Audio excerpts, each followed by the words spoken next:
Bupati Aceh Barat Haji Ramli MS meresmikan 39 unit rumah bantuan bagi komunitas adat terpencil atau KAT di Desa Sikundo, Kecamatan Pantai Cermen, Sabtu 24 Oktober 2020.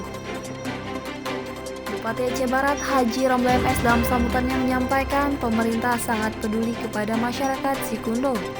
Bupati mengatakan pemerintah sudah memberikan rumah, MCK, bibit, sembako, dan jaduk. Untuk itu masyarakat Sikundo harus benar-benar menetap. Bupati meminta kepada camat agar lakukan pembinaan untuk masyarakat Sikundo. Bupati Haji Ramli MS berharap agar masyarakat Sikundo dapat memanfaatkan lahan dengan menanam tumbuhan yang produktif seperti padi, kacang, sehingga masyarakat Sikundo dapat lebih sejahtera.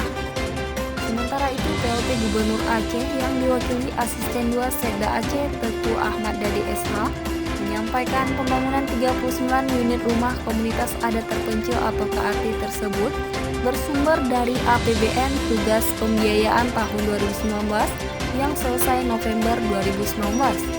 Dade menambahkan, untuk jalan dan MCK merupakan bantuan PT MIPA Bersaudara, sedangkan listrik merupakan dari PT PLN.